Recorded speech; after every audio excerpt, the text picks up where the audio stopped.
Hello, everyone. Welcome to the Southside Beat here on DK Pittsburgh Sports, brought to you by FanDuel. Chris Halicke, Matt Williamson, here to talk about an actual football game that means something, that actually counts toward a record.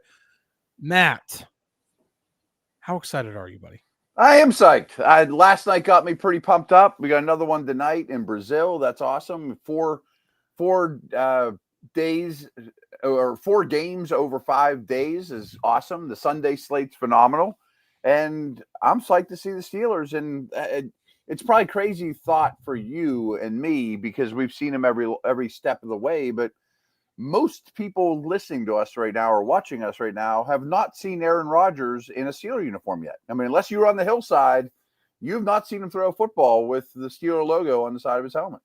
That's very true. And I think that's part of the trepidation that some fans might have from being optimistic about the season, because when you get, for example, a couple of years ago, Kenny Pickett, perfect passer rating in the preseason. The offense scores a touchdown every single series that he's on the field. All of a sudden, people are thinking they're feeling really good about the 2023 Steelers. This stuff's easy, right? And did not carry over to the regular season. Now, they weren't a bad team. They ended up making it to the playoffs, but they also made it to the playoffs thanks to, Mason Rudolph, injecting some life into the offense by just providing some competent quarterback play. Either way, we've seen what the preseason can do in terms of building up either hype or completely squashing any kind of expectations. And right now it's hard for fans to gauge what the Steelers team is going to do because, to your point, Aaron Rodgers hasn't played a snap. No. DK Metcalf has not played a snap. Jonnu Smith has not played a snap. There are a few other guys who did not play in the preseason. And even a couple of other guys like Jaylen Warren and Pat Freiermuth played a handful of snaps. So I understand the trepidation, but we don't want to make this completely a season preview, but maybe we could just kind of go back and forth on maybe one reason for optimism, one reason for pessimism for this team this year. Yeah, I don't know. We've been around it so much that you can talk yourself into a lot more optimism than maybe even is warranted. I always like to check myself and say there are 31 other teams and there's a lot of really good other football players. And, if you're really myopic on one team, you start to just look at the rosy side of things sometimes. Like, oh, that could be good enough, but but you gotta forget who you got to play against, and these guys are awesome, but all in all, I am excited. I mean, I understand the team build from a big picture standpoint. I think I have a very good understanding of what they're trying to do to win now as well. And I think the Jets are a pretty decent test. We'll see how this goes, but I'm excited. Yeah. So I think people are thinking of the 2024 version of the Jets and thinking, oh, this is going to be a walk in the park. Now, I understand the somewhat, what people might think is an oxymoron and being like, yeah, well, Aaron Rodgers was on that 2024 Jets team. And now he's on this team. So why would you, I get that part of it, but the Jets have done a complete overhaul. Oh, yeah. New general manager, new head coach, new offensive coordinator, defensive coordinator, quarterback. It's been a complete overhaul. So it will be a test. So we'll get into the game here shortly, but sure, yeah. I do think that there is reason for optimism. And I think the biggest reason for me is mainly because the changes that have been made has not just been making change for change's sake. It's the same reason that Omar Khan hasn't made the big move for a WR2 that everybody wanted him to make, because you don't want to just make a move to make a move. Mm-hmm. You don't want to just add a guy. They could have signed Gabe Davis. They could have signed MVS. They could have signed any type of player like that just to say, hey, we made a move. But sometimes the best moves are the ones you don't make. With this team, I understand what they're doing, and I understand the reasoning for why they made certain changes. They added guys like Darius Slay and Jalen Ramsey because they want to be able to be flexible enough to man cover when they want to man cover and zone cover when they want to zone cover, so that they can have their pass rush get to the quarterback as often as possible. I understand the switch to a quarterback such as Aaron Rodgers, who has a much wider what's the best way to put it without trying to poop all over Russell Wilson? He's a better ceiling. He's a better fit for what Arthur Smith wants to do on offense. Agreed. The running back, everything, all the changes that have been made it just makes a lot more sense for the Steelers' vision. And I think that's a reason for optimism. But I think there is some validation for also not being convinced that it's just going to work out, because the unknown gives trepidation for a reason, because until they've actually put it on the field, it looks good on paper, but we all know that just because it looks good on paper doesn't mean that it's actually going to play out that way. Yeah. Just because a couple starters played against the Panthers third string guys a couple weeks ago, it doesn't mean we know how this is going to go. And that makes it fun. And there's, for our standpoint, there's tons for us to talk about for sure. And I am excited to analyze something real, and that's how this league is. But again, it makes me crazy. And we've said this a lot, week to week when we've been doing the show. When people say there's no plan, you're not paying attention. You really aren't. It makes me crazy. Yeah, it's very, very clear what the Steelers' plan is. They want to do everything they can to win this year, as they always do. The Steelers always tried to compete, tried to win a Super Bowl. Now, I understand they haven't won a playoff game in a long time. Sure, we know that. But that doesn't mean that they're not trying, and sometimes there are certain things that happen, such as a future Hall of Fame franchise quarterback retiring.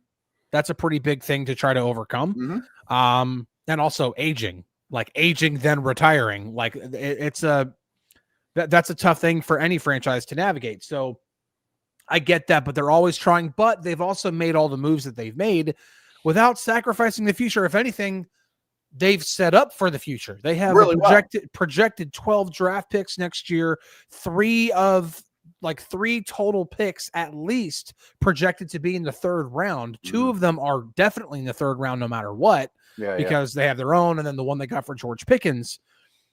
But so it's been a heck of an offseason for Omar Khan. I understand the WR2 conversation is going to make people think less of the offseason that he's had, but he's had one heck of an offseason when you look at short-term and long-term planning. Yeah, and a couple good drafts in a row, too. I think the franchise is in good hands. Absolutely. We're going to take a quick break. When we come back, we will dive into Steelers versus Jets, week 1 of the 2025 season. We'll be right back right after this. At DK Pittsburgh Sports, we take pride in coverage that connects our city's fans to their favorite teams. Now, that connection's stronger than ever. Introducing our all-new state-of-the-art app. Find expert inside reporting and original podcasts. Check live box scores. Track the latest stats. Chat it up with our community of thousands of fans, all in one place. The new app from DK Pittsburgh Sports. Coverage that connects. Welcome back, everyone, to the Southside Beat. Football season is finally here. It's time to check out the latest odds, futures, and win totals on the FanDuel Sportsbook. If you think the Steelers are headed to the Super Bowl, well, you better lock in your bets today. Whatever your game, FanDuel Sportsbook delivers the latest lines, futures, and specials so you can join in on all the action. Matt, Steelers, Jets. Steelers favored by 2.5 points. I think that's fair. 2.5. It was 3 earlier in the week. It just. I do think it's fair. A couple days ago. Yeah, 2.5. It's also like the lowest over/under of the week by a wide margin, from what I understand too. I mean, people are expecting a low-scoring game. Understand that, and I totally understand that too. I did my prediction on the drive just recently, and I have the Steelers winning 17-16.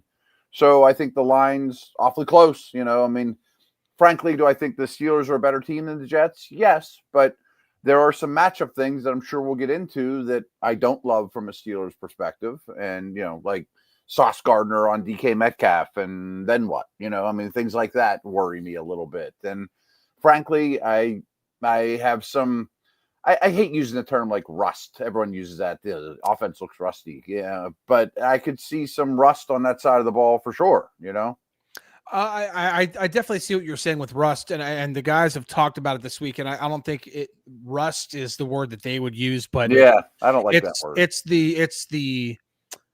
There is a good amount of unknown in week one, and when you have two teams that have had the turnover that they've had going up against each other, that just makes it even harder to predict. I'm actually kind of surprised that Vegas's line isn't like where it's pretty much just it's a wash. Like don't even bet on the game. I don't even like just go somewhere else. Mm-hmm. I get that because yes, the Steelers on paper have a better team, but who knows how long it's going to take for that to coalesce. And for it to get to figure out. But then on the Jets side of things, they have a whole bunch of new. They got Justin Fields now. They want to be a running team. They were not a running team last year. They were anything but a running team last year. They've got a lot of talent on the defensive side of the ball with Sauce Gardner and Quinnen Williams. And but then the Jets lose Elijah Vera Tucker for the season earlier this week. That's a huge blow, by the way. It's a huge blow. And what's funny about that is that I don't have a high opinion of the Jets offensive line. I just don't. And watching Vera Tucker last year, I was not impressed, but it's still a big blow. Yeah, absolutely. Right. That just kind of goes to show what I think of the Jets offensive line. Now they did upgrade at right tackle, or let's say upgrade, but they at least addressed right tackle in the first round. They brought another guy in to compete at center. So I get it, but that's still a big blow. That's a big blow for the Jets. No doubt. It's one of the guys that they think they can count on most, and a pretty high pedigree line. Went back-to-back first-round tackles like the Steelers. Membo's my favorite offensive lineman in this draft, so I have high hopes for him. But he's got to deal with TJ Watt, which probably isn't the best. That's a tall task in your first NFL game. Yeah. Yeah. No question. Yeah. So the Steelers fortunately are about as healthy as can be for especially this time of year. Yeah, you like to be healthy, but then you look at some of the injury reports have been pretty crazy for some of these teams. And I know. Looking at today's injury report for the Steelers, the only player ruled out is Derek Harmon. We already knew that. We knew that earlier in the week. And then two questionable. Nick Herbig is questionable. We kind of knew he was going to be questionable, but the fact that he got through the week, that's a good sign. He got through the week still being questionable. He was limited all week, so I think that's about as big of a toss-up as you're going to get. And that's also not a starting player, so it's not the end of the world if he doesn't start, though you'd like to have the depth. Super quick on that one. I assume you think that's like a game time decision. We're not going to know anything in the next 24 hours or anything. Probably not. And now if DeMarvin Leal is elevated from the practice squad tomorrow, right, we probably have a pretty good indication. If DeMarvin Leal or another edge rusher is not elevated, then it's a pretty good indication that Nick Herbig is going to play. But even then, just because Leal is elevated doesn't necessarily mean that Herbig's completely 100% out. They could just be like, listen, we can sacrifice at one other position for this game. We just want to make sure that we want to keep the door open, for possibly if Herbig can play, whatever, either way. And real quick on this one too. I adore Herbig. I think he is a tremendous pass rusher. Yeah. But I don't think the Jets are going to throw very much either. So if I might side on the error on the side of caution on this one, because it's not going to be a real high flying attack, and he's not a great run defender, Yeah, I get that for sure. And when you look at when you want to have another edge rusher in on the field in terms of defending the run, you would prefer Jack Sawyer over Nick Herbig. Yeah, Nick Herbig can do a lot of things as a pass rusher, or just be really dangerous at the one thing. Because I know Aaron Rodgers kind of likes to give him a hard time for being a one-trick pony. but he's really, really good at that one trick. Good trick. And it's a good trick to be good at. So, but you'd rather have Jack Sawyer on those running downs. And I understand people. Again, you look at last year, the Jets were dead last in the league in rushing attempts. That's not going to be the case this year. They have They might be first. They might be, and that could play into the Steelers' favor because, shoot, man, you gave up 299 rushing yards in the last game you played. What a better way to kind of get that or start getting that monkey off your back than to go out there and to completely shut down a team that wants to run the football and wants to run it well. Yeah. So, speaking of being able to stop the run, I think we need to, and I don't want to harp on this for the rest of the episode, but it is worth mentioning that Cam Hayward is still non-committal to playing on Sunday.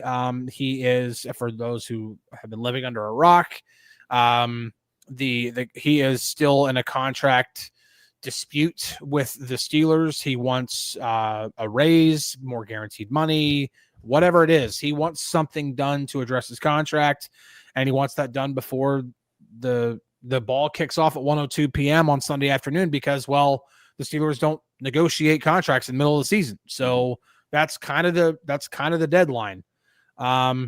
If he does not play, we don't need to get into the whole Cam's legacy and everything like that. Of course. What kind of an on-field impact are we talking about if Cam Hayward does not play?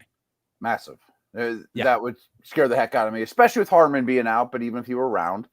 I think one of the paths to losing this game is allowing the Jets just to keep running this thing for 60 minutes. If you're 8 minutes left in the game and it's a tight game and across the league this is not Steeler or Jet centric, fatigue is massive in the first couple of weeks of the season. No one's played 60 minutes of football since last year. No NFL player.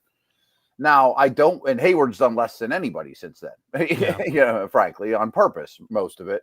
But I did not want him to be a high snap count guy either way, with or without Harmon. But he's a great player. I assume he's going to be at least close to what he was last year, if not every bit as good. And as a run defender, he's elite. And I have hope for especially Black, but also Lee and some of the other depth guys. But I think the D-line depth is going to be crucial in this game any which way you cut it. And if you take your best guy out of the equation, well, now they're starting and not just coming in for a handful of plays. And the thing I've been saying all week is those 3 and 4 yard runs in the first quarter might be 5 and 6 yard runs in the third quarter and 7 and 8 yard runs, or Breece Hall or Braylon Allen or Fields taking it to the house in the fourth quarter. And now you're letting this team play the way they want to play. Yeah, and that's really, really a big thing for this team is that they want to be able to rotate guys up front.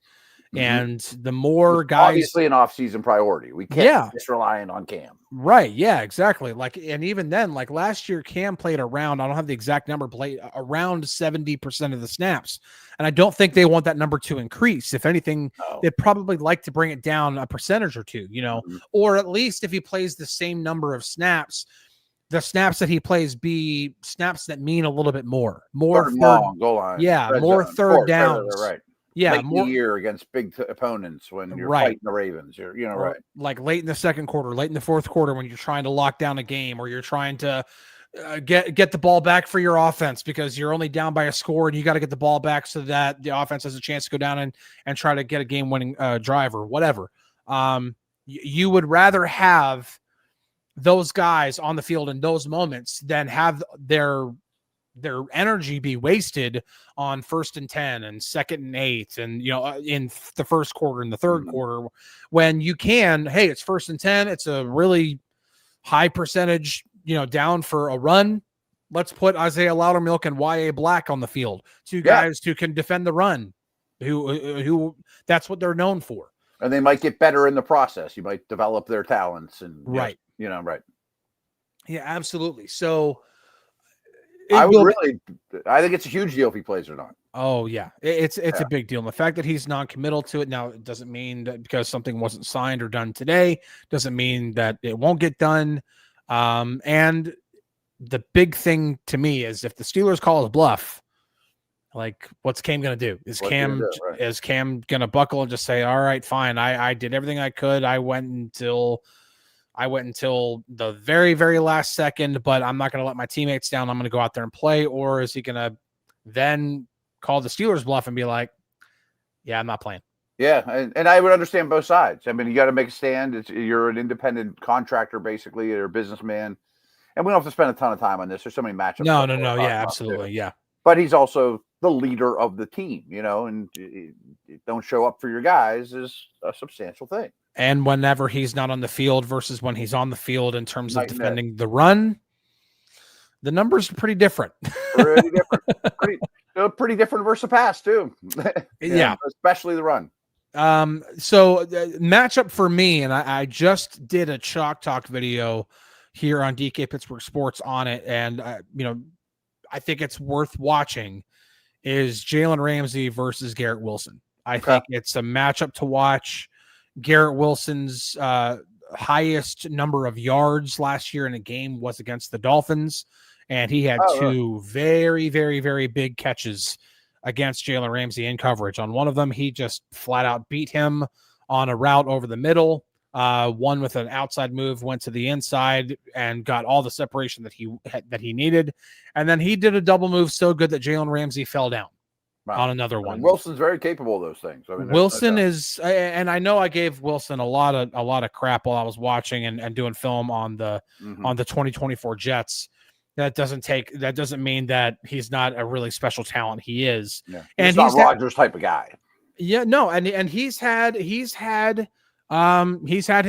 against Jalen Ramsey. Now, Jalen Ramsey also had another play in that same game that he clamped down Garrett Wilson. So it's a matchup that's going to be worth watching for sure, for me. So I've thrown this out to a couple people and gotten a bunch of different answers, but I think the Jets will not put three receivers on the field very often at all. Yeah, I mean, they don't have them. I mean, so I think you're going to see a lot of base from the Steeler defense, 4 defensive backs. Now, I think the plan in that situation is Ramsey to be the free safety when there's 4 defensive backs on the field. Yep. So will he be the one that follows Wilson? Or, and one thing I had thrown out even the day they traded for Ramsey, do you tell Slay, we're going to take some snaps away from you. You're an older guy. We want you to be here for the duration. We don't need you to have a super full plate. Ramsey follows Wilson as a true corner. Slay goes to the bench. Thornhill plays free. I want to watch that immediately, Yeah, I also kind of wonder. They also have 3 corners that could follow them that have done it before. And they're like, if this was a year ago, we'd be like, oh, Porter's got him. Yeah, exactly. And Porter's still capable of that stuff. And no, I don't think that Jalen Ramsey is going to be the guy 100% of the time on Garrett Wilson. Sure. But I think the majority of the time in which it's a true passing down, that Ramsey's going to be the guy covering Garrett Wilson. Yeah. Okay. I do think that whether he's in the slot, whether it's a stacked formation, if it's a bunch, Ramsey will follow him anywhere. Ramsey's going to follow, and that's why I think that's a matchup to watch. But yeah, you're right. When they are in base, the typical move is for Ramsey to go to free safety, but at the same time, you could, in theory, play more nickel when the Jets are in base, because maybe that's your best talent. Because what if you can still have a 4-man defensive front, but you have a 4-man defensive front with your 2 interior defenders and your 2 edge rushers. But then instead of having a third linebacker, think of it as a 4-3 defense. Instead of having a third linebacker, you have Deshaun Elliott, who can cover a tight end and who is the most efficient tackler in NFL Next Gen Stats history. At least he was in 2024. Again, we go back and forth on this stuff, and I don't even feel strongly about it one way or another. But I don't want to play a lot of nickel against a team that's going to run 70% of the time either, Yeah. No, I understand. It's something worth watching. How do the Steelers handle the Jets' commitment to running? Another part of that I think we need to touch on is the quarterback mobility component of this, because the last time the Steelers were on the field, they were playing against, now granted, Lamar Jackson, the most dynamic quarterback in terms of being able to run, but Justin Fields is also one of the very few quarterbacks who have ran for 1,000 yards in a season. He can do quite a bit of damage with his legs, and he's a different type of runner. While he's still very athletic and very agile, he can also truck guys a little bit more often than a Lamar Jackson can. Oh, yeah. So I'm pretty sure the Jets watched the playoff game film. Oh, yeah, they did. They probably watched the way the Steelers handled that read option quite a bit. And they were wondering, if the Steelers do this again, we're probably going to run for at least 200 yards ourselves. Yeah. I would think the Steelers learned their lesson and they're not going to defend it that way again. I would hope so. I would hope. But how should maybe the Steelers handle that type of rushing attack from the Jets? Yeah. I don't have a wonderful answer for that. I don't think any of us do. That's why we're not coaches. Yeah, exactly. I mean, I think that as enticing as these ball carriers are, they're not Lamar and Henry. I mean, that's a remarkable challenge because they're just so different, and they're both in competition for being the best at their position to ever do it, as ball carriers. So, I mean, and I also think the blocking's better, the scheme's better, Patrick Ricard's better, it's just, that's like the best offense in the league. I mean, right. Like I trust Watt and Highsmith to be very good on the edges. And I don't know about the tackling though. That was one thing that worries me across the league. I mean, like fatigue, tackling, things like that are problems in week 1, week 2. And you miss tackle against Breece Hall or Fields, it could be curtains, right. Yeah. Is there anything specifically that you are looking forward to in this game? A lot. I mean, a big picture thing is how will the Jets and maybe subsequently the other 16 teams are going to play. We talked about nickel versus, what do you put out there against 13 personnel? And the Steelers put all 3 tight ends on the field. Yeah. Are they going to get nickel? Are they going to get base? Is it going to vary week to week? I'm just curious what team 1 does against that we see. I'm certainly interested in Steelers edge guys against first round tackles. I mean, without question, that very much interests me.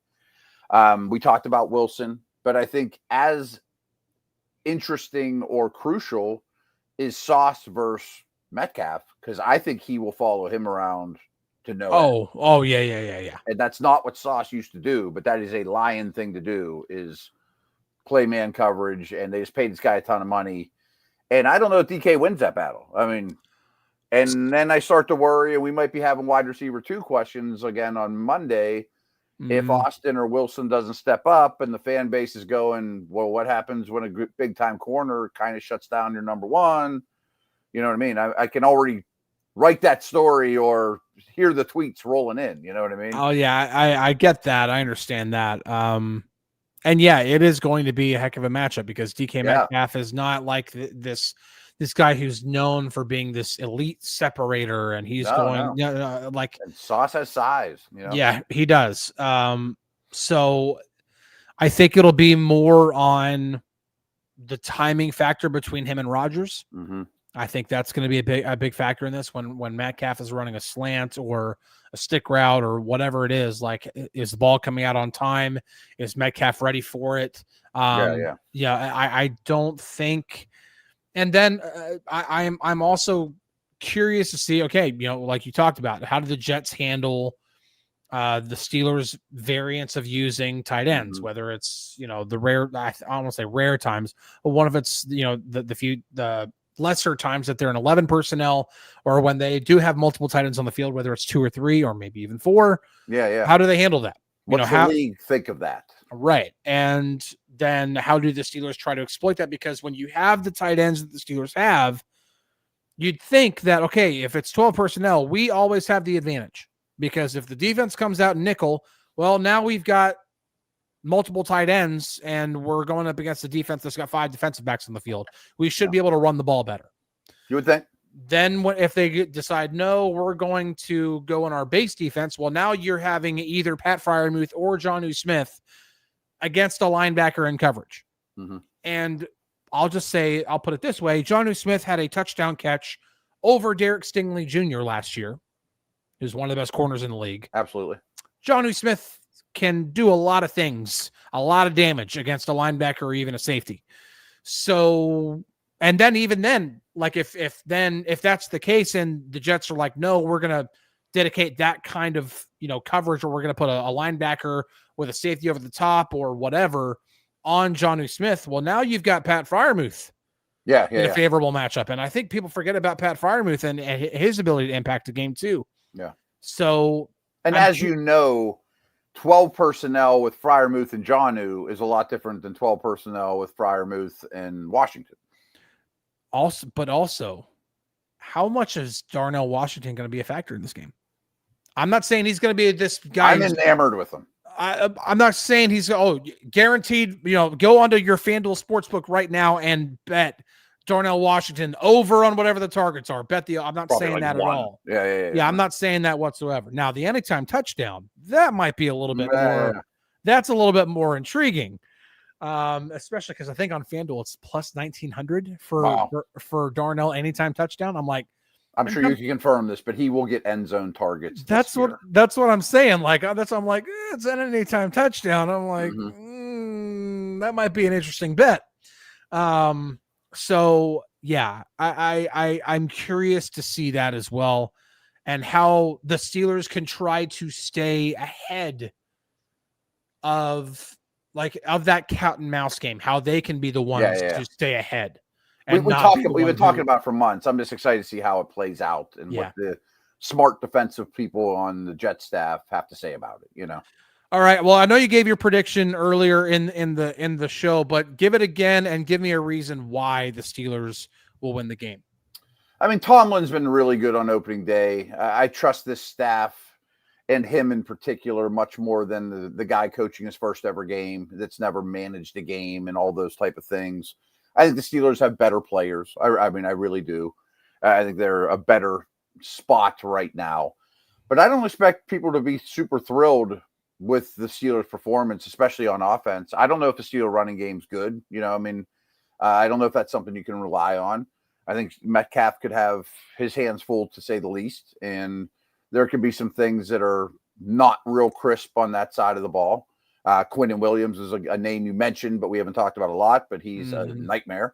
He is really good. And I'm very, very high on Zach Frazier, and I even think Mason McCormick is a really good player, but they're going to have that interior of the line is going to have their hands full. No question. So there's a lot of roadblocks. There's a lot of paths where this could be rough, but I do think they get out of New York with a win, and in the end, that's really all that matters. I am also going Steelers win on this. I'm going a little bit. I'm having them cover, but not by much. I'm having them win this 20-16. I think it's going to be a game in which I think it's going to be a bit of a struggle at times because, again, it's the first game. I don't think everything is going to be as crisp, but I do believe the Steelers they'll take better care of the football. I think there might be a time or two Justin Fields tries to do something. Yeah, there's some a little too. He tries to do something that's just a little too much, and he ends up hurting the Jets. And it's how can the Steelers make them pay for it? Yeah. That being said, I still have the Jets scoring 16 points because I could see a Breece Hall catch and run for a massive gain that helps set up a field goal, or even just he takes it all the way for a touchdown, or Justin Fields hits Garrett Wilson on a crosser or whatever that he just happened to win against Jalen Ramsey, and Wilson takes it for a huge. I think there could be a few plays that the defense gets hurt on badly. Yeah, but I don't think the Jets one missed tackle and Fields goes 40 or right. Right, but I think when the field gets smaller and there's less area to defend, I think the Jets are going to have a much harder time moving the football. Not Fields' specialty, especially and that's why I have like multiple opportunities in the red zone, but a lot of field goals instead of touchdowns. I can see that. So I also think special teams favors the Steelers too in a close game. Correct. But I also have only 20 points for the Steelers. That they might have they might have a bit of a time, moving the ball, but I still think they're going to be able to do enough against a pretty good, what I think is going to be a pretty good Jets defense. And I think that's the reason. I think if the Steelers walk away with 20 points, a lot of people will be disappointed, but also at the same time, I'm like, it's a Jets defense. It's pretty good. Yeah. Defensive-minded head coach, going to throw some new wrinkles at you that you don't know yet. You have to adjust on the fly. So in the end, I think the Steelers win. But I think the folks watching and listening to us now probably aren't going to run to their phone Sunday night to make Super Bowl reservations. No. I would not do that. But I'll say this. I'll say if there's anything that I'm intrigued on, and again, I might have to place a bet on this.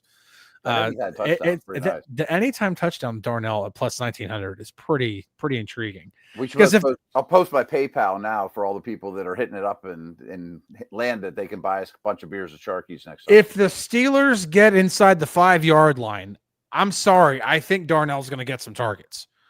A lot. Maybe not in this game, but this year. I'm just saying, that's what I'm saying. You put $5 on that just about every week. Yeah. It's gonna hit at some point. So, all righty, guys. Really appreciate you tuning in to the Southside Beat.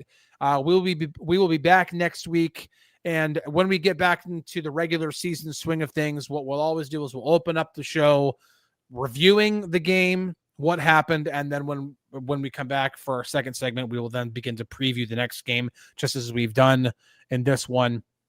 So when we come back, we will review this game against the Steelers and Jets, and then look forward to the home opener against the Seahawks at Acrisure Stadium. But until then, we'll catch you guys on the Flippity Flip.